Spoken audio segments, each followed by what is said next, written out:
Le business collaboratif, c'est de profiter du fait qu'en coopérative, on est des entrepreneurs dans des domaines différents pour les faire travailler ensemble. Et c'est souvent des projets qu'eux initient et auxquels nous, en tant qu'équipe accompagnatrice, on répond. Donc ça peut prendre différentes formes.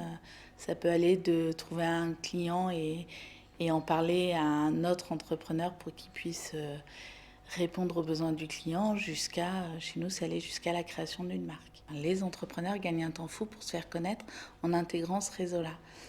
C'est important parce que c'est ce qui nous différencie aussi, de dire on peut faire travailler des gens dans des métiers complètement différents.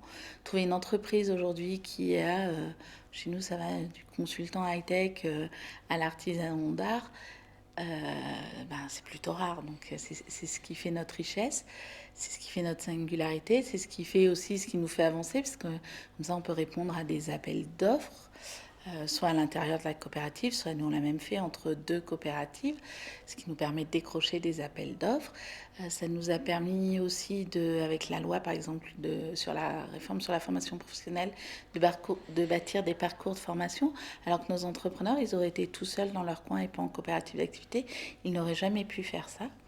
Et je peux donner un autre exemple, on a des artisans d'art, beaucoup dans notre coopérative, qui pour le coup se sont unis pour créer alors une boutique physique pendant 4 ans qu'ils ont tenue à tour de rôle, ce qui nous a permis de les faire connaître sur la place de Clermont, ce qui leur a permis de se connaître aussi entre eux.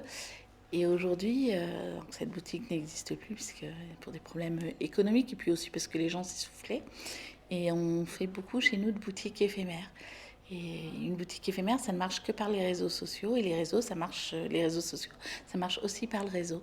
Et à Noël, quand on a fait notre première boutique éphémère, juste en s'appuyant sur les réseaux des entrepreneurs, notre réseau aussi, enfin on a joué le jeu, ça c'est normal, et un petit coup de pouce de la presse, mais on a eu plus de 2000 personnes en un week-end qui sont venues rencontrer ces 12 entrepreneurs qui étaient dans un lieu qui au quotidien n'est pas du tout une boutique. On a réalisé un chiffre d'affaires pratiquement ce qu'on faisait en un mois dans notre boutique classique. Donc c'est montrer que voilà, en travaillant ensemble, on peut créer des outils, des lieux, faire venir du trafic parce qu'aujourd'hui avec Internet, tout va très vite et avoir une opération réussie. Je vous dis, ça peut aller jusqu'une marque. Nous, nos formateurs, un jour, sont venus me voir en disant on voudrait une marque. Vous voudriez une marque? Ah non, normalement, les formateurs, c'est indépendant, ça travaille dans son coin et les consultants et les formateurs, ça ne change pas. Si, si, je t'assure, on voudrait une marque et on a monté une marque.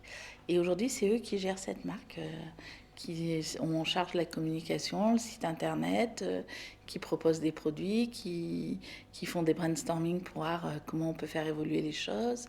Voilà, ça peut aller jusque-là, le business collaboratif.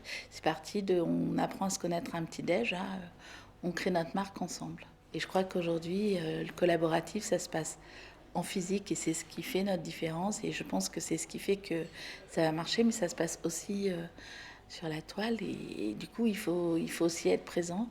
Et je crois que c'est notre challenge pour les années à venir, c'est de dire on peut allier des outils purement numériques avec des rencontres physiques. Et puisque quand même, on est une coopérative et l'humain reste au cœur du projet.